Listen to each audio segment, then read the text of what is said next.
ആചാരവിരുദ്ധമായ കാര്യങ്ങൾ ശബരിമല എന്നും ഉണ്ടായിട്ടുണ്ടോ അന്ന് തൊട്ടോടെ പ്രശ്നങ്ങളുണ്ട്. യഥാർത്ഥത്തില് ശബരിമലയിൽ ഇരിക്കുന്നത് ശാസ്താവാണോ അതോ അയ്യപ്പനാണോ? കാവ് സമ്പ്രദായത്തിൽ വെളിച്ചപ്പാടാണ് അവിടുത്തെ അർച്ചകൻ. പൂജാരിക്ക് വിളിക്കുന്ന പേര് തന്നെ വെളിച്ചപ്പാട് എന്നാണ്. മാളികപ്പുറത്തിന്റെ നടക്കിൽ ഓൾറെഡി അജഗുരുജി ഉണ്ടായിരുന്നാണ്. ഈ വാവരും വാപുരനും ഒന്ന് തന്നെയാണോ?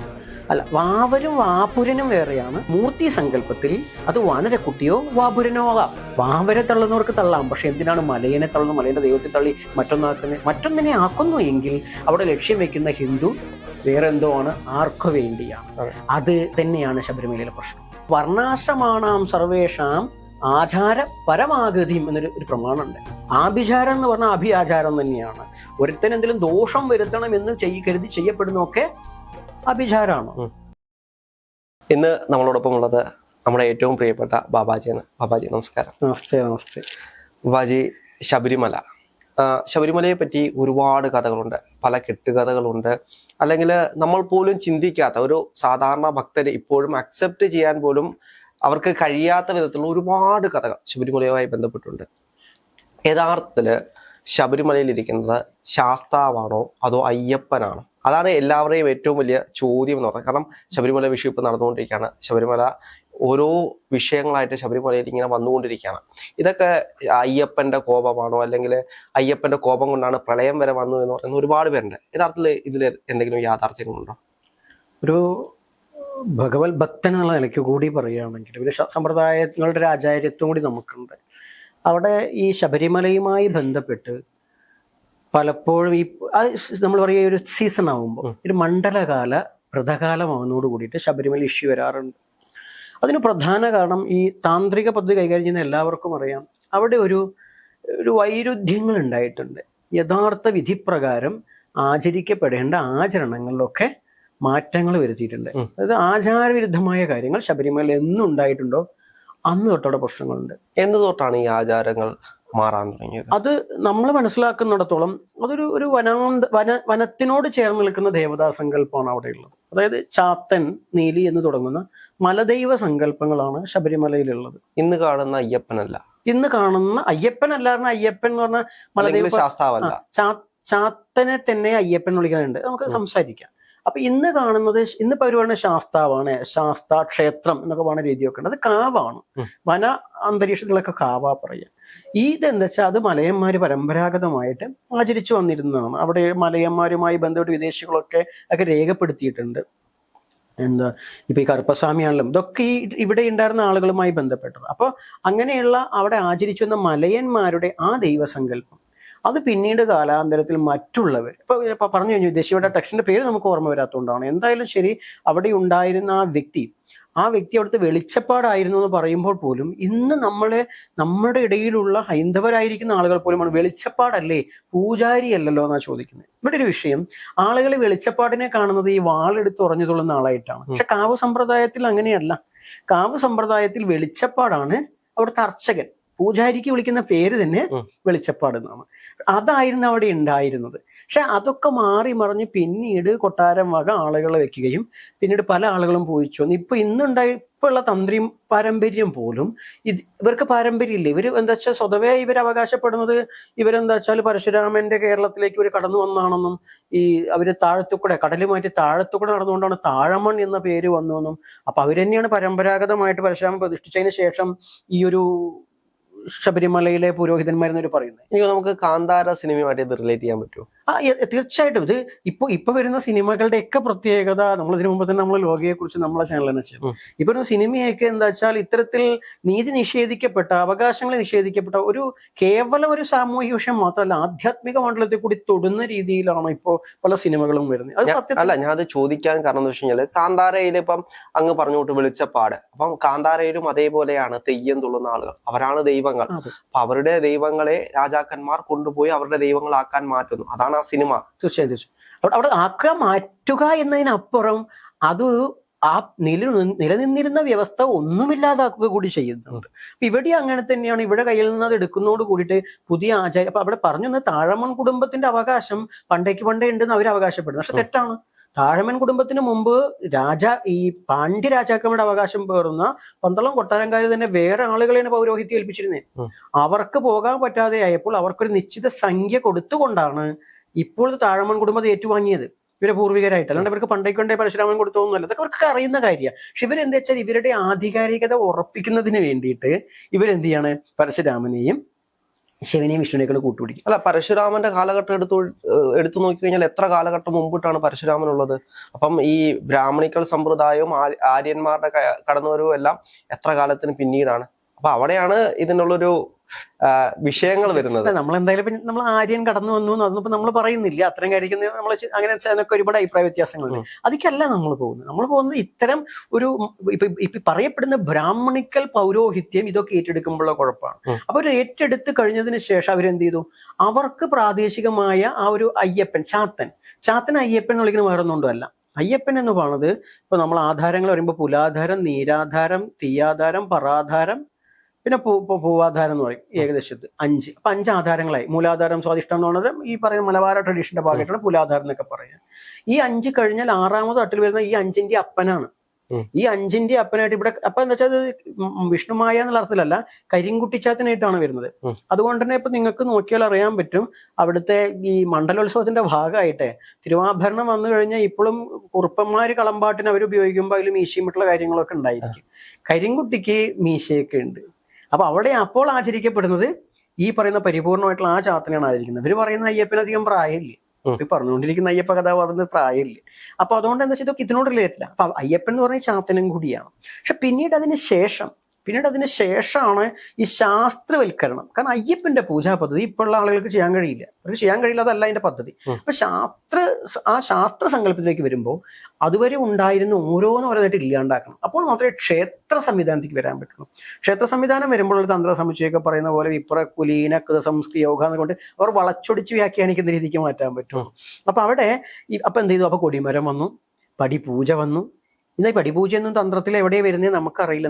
2 നവകം വെച്ച് പൂജിച്ചിട്ട് 18 മലയെ പൂജിക്കുമ്പോൾ അവിടെ ആ 18 മലകൾക്ക് എന്താണ് ഉപാധി എടുത്തത് നമുക്കൊന്നും ആർക്കും അറിയില്ല. നമ്മൾ 20 തന്ത്രമൊക്കെ നമ്മൾ കൈകാര്യം ചെയ്യുന്നതാണ്. അപ്പോൾ അങ്ങനെ വരുന്ന സമയത്ത് എന്താ അറിയില്ല. അപ്പൊ ഇവിടെ അതിനെയൊക്കെ മാറ്റി. പിന്നെ അതന്നെ ഈ മാളികപ്പുറത്തിന്റെ നടക്കിൽ ഓൾറെഡി അജഗുരുതി ഉണ്ടായിരുന്നതാണ്. ഇപ്പോഴും നമുക്ക് കുറുപ്പന്മാരോട് ഇന്റർവ്യൂ നടത്തി കഴിഞ്ഞാൽ അറിയാൻ പറ്റും. അജഗുരുതിക്ക് അവർ വരുന്നതോടുകൂടി അവരാ ചെയ്യുന്നത് എന്തായാലും. അപ്പൊ അജബലിയാണ് അവിടെ നടത്തിയിരുന്നത്. അത് കവള ശാക്തേയ മാർഗ്ഗമാണ് അത്. ഇതിനുശേഷം 18 പടിക്ക് ചോടെ, ആ 18 പടിക്ക് ചോടെ അതിന്റെ ഗുരുതി നടക്കാനുള്ള അവകാശം വാവർ നടക്കാതിരിക്കാണ്.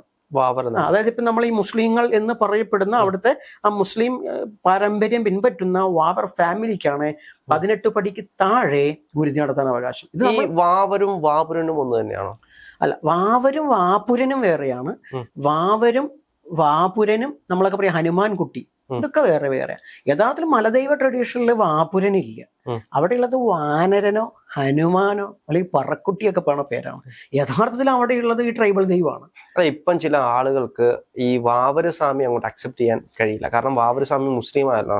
അപ്പം കടുത്ത ഹിന്ദുത്വം കൈയേറുന്ന ആളുകൾ പറയുന്നത് അത് വാവരനല്ല വാപുരനാണ്. അപ്പം വാവരം എന്ന് പറഞ്ഞ സാധനമേ ഇല്ല എന്നാണ് ഇപ്പൊ പറഞ്ഞുകൊണ്ടിരിക്കുന്നത്. അതിനൊരു ഒറ്റ കാര്യമുള്ളൂ. ഇപ്പൊ നമ്മളുടെ മിസ്റ്റർ എം, അദ്ദേഹം ഒരു ഫേമസ് ആത്മീയാചാര്യനാണ്. മുന്തസ് അലി ഖാൻ എന്നാണ് അതിന്റെ പേര് തോന്നുന്നു. എന്തായാലും മുസ്ലിം പേരാണ്. കുറെ കാലം കഴിഞ്ഞിട്ട് അയാളുടെ പേര് നോക്കിയിട്ട് അയാൾ മുസ്ലിം ആണ് എന്ന് പറഞ്ഞിട്ട് അയാൾ ഹിന്ദുവിൽ ഇല്ലാണ്ടായിരിക്കും. ഇപ്പൊ അല്ല, അബൂബക്കർ അലി, ഈ രാമസിംഹൻ അബൂബക്കർ ഒരു ഫിലിം ഡയറക്ടറാണ്.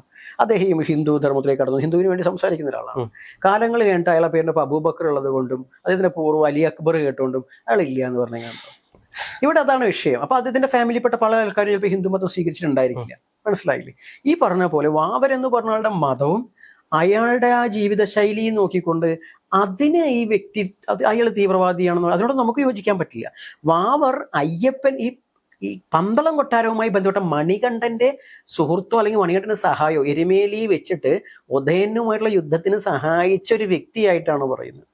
അപ്പൊ യഥാർത്ഥത്തിൽ വാവർ എന്ന് പറഞ്ഞൊരു ഒരാൾ ഉണ്ടായിരുന്നു. നമ്മൾ പറയുന്നല്ല, ചരിത്ര രേഖകളാണ്. ഭൂതനാഥ സർവസ്വത്തിൽ ഓൾറെഡി അത് എഴുതി വെച്ചിരിക്കുന്ന ആൾ ഓൾറെഡി അതിൽ ചരിത്രപരമായിട്ട് ഇതൊക്കെ ഈ കോടതി വ്യവഹാരത്തിന്റെ ഭാഗമായിട്ടുള്ള എഴുത്തുകൾ വെച്ചിട്ടുണ്ട്. അതിൽ വാവർ എന്ന് പറഞ്ഞിട്ടുള്ള ഒരു സിദ്ധനെ കുറിച്ച് പറയുന്നുണ്ട്. ആയുർവേദ ഗുരു കാരണഭൂതൻ അങ്ങനെ ഒരു വാക്കാണ് ഉപയോഗിക്കുന്നത്. ആയുർവേദ ആചാര്യനാണ്. അങ്ങനത്തെ ആളെ കുറിച്ച് പറയുന്നുണ്ട്. ഇത് കൂടാതെ തന്നെ കൊട്ടാരം തന്നെ നേരിട്ടിട്ട് അവിടെ ഈ നടക്കില് ബാബര് ഈ ശബരിമല 18 പടിക്ക് ചോടെ ഗുരുതി നടത്താൻ വേണ്ടി 36 ആടുകളെയും ഇത്ര റാത്തൽ ശർക്കര, ഇത്ര റാത്തൽ എണ്ണ, ഇതൊക്കെ പാടെ ബാബരിന്റെ പിൻഗാമികൾക്ക് കൊടുക്കുന്നതിന്റെ എല്ലാവിധ രേഖകളും 1 by 1 ആയിട്ട് എഴുതി വെച്ചിരിക്കുക. അപ്പൊ അതുകൊണ്ട് കൃത്യമായ ചരിത്ര രേഖകളിൽ ഇതൊന്നും മുസ്ലിങ്ങൾ എഴുതി വെച്ചതല്ല. ഇവിടെ ഹിന്ദു മതം പിൻപറ്റിയ അല്ലെങ്കിൽ ഹിന്ദു ധർമ്മം പിൻപറ്റിയ ആളുകൾ ഇതിനെ ബന്ധപ്പെട്ടുള്ള കാര്യങ്ങളാണ്. ഭൂനാഥ സർവസ് എഴുതിയത് ഒരു മൊല്ലാക്കയല്ല. ഇനി ഭൂതനാഥോപാഖ്യാനമാണെങ്കിൽ പോലും അതിലാണ് പിന്നീട് വാബുരനെ കുറിച്ച് പറയുന്നത്. ആ വാബുവിനെ കുറിച്ച് അതിന്റെ തന്നെ മലയാള മലയാള ഒരു ഗദ്യ വിഭാഗമാണ് ഭൂതനാഥ സർവസ്വം. അപ്പൊ അതിൽ തന്നെ ഈ വാബുരനെ പറയുമ്പോൾ വാബുരൻ ഭൂതഗണായിട്ടാണ് പറഞ്ഞത്, ശിവഭൂതഗണായിട്ടാണ് പറഞ്ഞത്. അപ്പൊ ശിവഭൂതഗണമാകുമ്പോൾ ശിവനെ ഇപ്പൊ ഒരു ട്രൈബൽ എടുത്ത് വെച്ച് നമുക്ക് ശിവനെ എന്നല്ല, അതിന്റെ ആദ്യാരംഭം നല്ലച്ഛൻ, ഒരു എന്താ പറയുക, ഇപ്പൊ നമ്മള് മലബാരൻ സമ്പ്രദായത്തിലൊക്കെ പറയുമ്പോൾ കുളിക്കുന്നൻ ചാത്തൻ അല്ലെങ്കിൽ ആദിചാത്തൻ എന്നൊക്കെ വേണമെങ്കിൽ പറയാം, ആദ്യ മുത്തപ്പൻ, അങ്ങനെയൊക്കെ പറയുന്ന രീതിയുണ്ട്. ആ ചാത്തനോട് ബന്ധപ്പെട്ട് ആ ചാത്തന്റെ ഒരു പരിചാരകനാക്കിയാലും വായന കുട്ടിയോ അല്ലെങ്കിൽ വാപുര കുട്ടിയോ അത് ആ ട്രഡീഷനാണ്, ഇതല്ല. അപ്പോ ഇത് വേറെ തന്നെയാണ് എല്ലാം. ഇവിടെ ഒരു വിഷയം വെച്ചാൽ ദേവത എന്ന സങ്കല്പത്തിൽ അല്ലെങ്കിൽ മൂർത്തി സങ്കല്പത്തിൽ അത് വാനരക്കുട്ടിയോ വാപുരനോ ആകാം, അതിന് വിരോധമില്ല, ഏത് പേരെടുത്താലും. പക്ഷെ സത്യസന്ധമായിട്ടാണ് എടുക്കുന്നതെങ്കിൽ നമ്മൾ മലയന്റെ ദൈവത്തെയാണ് എടുക്കേണ്ടത്, എന്നിട്ട് അതിന്റെ മാറ്റം എടുക്കാൻ പാടുള്ളൂ സത്യസന്ധമായിട്ട്. കാരണം മലയരും ഹിന്ദുക്കളാണ്. പക്ഷെ ഇപ്പോഴുള്ള വിഷയം എന്ന് വെച്ചാൽ മലയർക്ക് വേണ്ടി ആരും സംസാരിക്കുന്നില്ല. ഇപ്പൊ സംസാരിക്കുന്ന ചണ്ടാളബാബു മലയനല്ല, പ്രത്യേകം അങ്ങോട്ട് പറയണ സംസാരിക്കുന്ന നമ്മൾ പ്രേക്ഷകരോടും പറയണേ, സംസാരിച്ചുകൊണ്ടിരിക്കുന്ന ചണ്ടാളബാബ മലയനല്ല. പക്ഷെ നമ്മൾ ആവർത്തിച്ചു കാണുമോ അവർ ഹിന്ദുക്കളാണ്. ഹിന്ദു എന്ന് പറഞ്ഞാൽ ഈ ഭാരതത്തിന്റെ ഇന്ത്യയുടെ കൾച്ചറിന്റെ ഭാഗമാണ്, അതാണ് നമ്മുടെ ഹിന്ദു. അങ്ങനെയുള്ള അവരുടെ ദൈവസങ്കല്പങ്ങളെയും ഒരിക്കൽ പോലും പറയാതെ നാഴികയ്ക്ക് 40 വട്ടം ഹിന്ദു ഹിന്ദു എന്ന് പറയുമ്പോൾ ഇവരാരെ എന്നൊരു ചോദ്യമുണ്ട്. വാവരെ തള്ളുന്നവർക്ക് തള്ളാം, പക്ഷെ എന്തിനാണ് മലയനെ തള്ളുന്നു, മലയന്റെ ദൈവത്തെ തള്ളി മറ്റൊന്നിനെ ആക്കുന്നു എങ്കിൽ അവിടെ ലക്ഷ്യം വെക്കുന്ന ഹിന്ദു വേറെ എന്തോ ആണ്, ആർക്കു വേണ്ടിയാണ്. അത് തന്നെയാണ് ശബരിമലയിലെ പ്രശ്നം. എനിക്ക് തോന്നുന്നു ഇപ്പോൾ നമുക്ക് കാണാൻ കഴിയുന്നത് ഇത്തരത്തിലുള്ള, അതായത് മലബാര സമ്പ്രദായം കൈയാളുന്ന ആളുകൾ ചെയ്യുന്നത് ഒരു ദുർമന്ത്രവാദമോ അല്ലെങ്കിൽ ദുർവിധിയോ ആയിട്ട് മാറ്റിക്കൊണ്ടിരിക്കുന്നു. ഇപ്പുറത്തെ ബ്രാഹ്മണിക്കലായിട്ട് ചെയ്യുന്ന ആളുകൾ ചെയ്യുന്നത് മാത്രമാണ് യഥാർത്ഥ വിശ്വാസവും യഥാർത്ഥ കാര്യങ്ങളും എന്ന് പറഞ്ഞ് മാറ്റി നിർത്തപ്പെടുന്നുണ്ട്. എനിക്ക് തോന്നുന്നു ആദിമ ദൈവങ്ങൾ എന്ന് പറയുന്നത് ഈ നീലിയും ചാത്തനും ഒക്കെ തന്നെ ആയിരുന്നില്ലേ? നീലി, ചാത്തൻ, കാളി അങ്ങനെയുള്ള ദൈവങ്ങളല്ലായിരുന്നു. പിന്നീട് എങ്ങനെയാണ് ഇത്തരത്തിലുള്ള ദൈവങ്ങൾ കടന്നു വരാൻ തുടങ്ങിയത്? ഇവിടെ എന്താ വെച്ചാല്, ഒന്ന് ഈ ധർമ്മം തന്നെ ഇതിനൊക്കെ മറുപടി കൊടുക്കുന്നുണ്ട്. അതൊന്നും നമ്മളാരും ശ്രദ്ധിക്കുകയോ പറയുന്നോ ഇല്ല, കാരണം സ്വാർത്ഥ താല്പര്യമാണ് എല്ലാവർക്കും. അവിടെ വർണ്ണാശ്രമാണാം സർവേഷാം ആചാര പരമാഗതിയും എന്നൊരു പ്രമാണമുണ്ട്. ഏത് വർണ്ണാവട്ടെ, ഇപ്പൊ ചാതുർവർണ്ണം, ബ്രാഹ്മണ, ക്ഷത്രിയ, വൈശ്യ, ശൂദ്ര ആവട്ടെ, ഇനി പഞ്ചമരാവട്ടെ, വർണ്ണത്തെ അംഗീകരിക്കാത്ത ആൾക്കാരെ പഞ്ചമ, അവർണർ, മോശക്കാരല്ല. എപ്പോഴും നമ്മൾ ഇതിൽ തന്നെ പറഞ്ഞിട്ടുണ്ട്, മോശക്കാരല്ല, ഇതിന്റെ ഭാഗ്യം ഇതിനെ അംഗീകരിക്കില്ല. വേദത്തെ പ്രാമാണികമായിട്ട് അംഗീകരിക്കാത്ത ആൾക്കാർ, തന്ത്രപാരമ്പര്യമുള്ളവരാ. അപ്പൊ ആ പഞ്ചമി ഇവരാകട്ടെ, ഇപ്പൊ സർവവർണ്ണാനാം സർവേഷാം, ഈ വർണ്ണങ്ങൾ ഏതുമാകട്ടെ, അവരെ ആരുമാകട്ടെ, ആചാര പരമാഗതി, ഇവരുടെയൊക്കെ ആചാരം പരമമായ ഗതിയെ പ്രാപിക്കാൻ ഉത്കൃഷ്ടാണ്. എല്ലാ ആചാരങ്ങളും ശ്രേഷ്ഠം ഈ ധർമ്മം പറയണ്ടേ. അപ്പൊ അങ്ങനെയുള്ളതിലേക്ക് ഈ ഇരിക്കുന്ന ആചാരങ്ങൾ മോശമാണെന്ന് വരുത്തേണ്ടത് ചില തൽപര കക്ഷികളുടെ താല്പര്യമാണ്. അപ്പൊ അവരെന്ത് ചെയ്യണം, അവർ കാലാകാലം അവരുടേത് മാത്രം ശരി, എന്നിട്ട് സെമിറ്റിക് മതങ്ങളെ കുറ്റം പറയും. സെമിറ്റിക് മതങ്ങൾ ശ്രേഷ്ഠം നല്ല പോണത്. അവർക്കൊരു പോരായ്മയുണ്ടെങ്കിൽ നമ്മൾ അവരെ വഴിക്കല്ല പോകേണ്ടത്, അവരെ നമ്മൾ ചേർത്ത് പിടിക്കേണ്ട ആവശ്യമില്ല, അതിനെക്കുറിച്ച് പറയേണ്ട ആവശ്യമില്ല. അത് വൈദേശികമായിട്ടുള്ള അബ്രഹാമിക് കൺസെപ്റ്റുകളാണ് പലപ്പോഴും, അതിനെ നമ്മൾ നോക്കേണ്ട ആവശ്യമില്ല. അപ്പൊ ഇവിടെ ഈ ധർമ്മം ശ്രേഷ്ഠമാവണമെങ്കിൽ, ശ്രേഷ്ഠമാണെങ്കിൽ ഇതിന്റെ ആദിമ ദൈവസങ്കല്പങ്ങൾ ശ്രേഷ്ഠമാണ്. അതിൽ മറ്റൊന്ന് കൊണ്ടുവരുന്നത് വെച്ചാൽ അധികാരം സ്ഥാപിക്കുകയാണ്. ആ അധികാരം ഈ ധർമ്മത്തിന്റെ നമ്മൾ വേണം ഹിന്ദു ധർമ്മത്തിന്റെ പരമോന്നത അധികാരി ഈ പറയപ്പെട്ടവരെന്ന് വരുത്താൻ വേണ്ടിയിട്ടാണ്. അപ്പൊ അതിന് വേണ്ടി അവരെന്ത് ചെയ്യണേ, ദൈവങ്ങളെ ഒന്നായി മാറ്റണം. വേദപാരമ്പര്യത്തിലെ ദൈവങ്ങൾ പോലെയല്ല, തന്ത്രത്തിലെ ദൈവങ്ങൾ പോലെ ഈ പറഞ്ഞ വർണ്ണവിവേചനങ്ങളില്ലാത്ത, സമ്പ്രദായ ഭേദങ്ങളില്ലാത്ത ഏതൊരുത്തിന്റെയും പൂജ പറയുകയാണെങ്കിൽ കണ്ണപ്പൻ ഭഗവാന് വേട്ടയാടി കിട്ടിയ പച്ചമാംസമാണ് നിവേദിച്ചിരുന്നത്, അല്ലെങ്കിൽ ചുട്ടിട്ടാ കൊടുത്തിരുന്നത്, തുപ്പിയിട്ടാ കൊടുത്തിരുന്നത്, തുപ്പി അഭിഷേകം നടത്തി. അങ്ങനെ ചെയ്യണം എന്നല്ല, അങ്ങനെ ചെയ്തിരുന്നേ. അതുപോലും സ്വീകരിച്ചിരുന്ന ശിവകഥാപാത്രം അല്ലെങ്കിൽ ശിവൻ എന്ന് പറയുന്ന ദൈവമൊക്കെ അതല്ലാതെ ഏതെങ്കിലും ഒരു പ്രത്യേക വിഭാഗത്തിന്റെ പൂജയോ ആ വിഭാഗത്തിന്റെ ആചാരങ്ങളോ പിൻപറ്റുന്ന ആളുകൾ കൊടുത്താൽ മാത്രം കഴിക്കുന്ന ശൈലിയിലേക്ക് മാറും.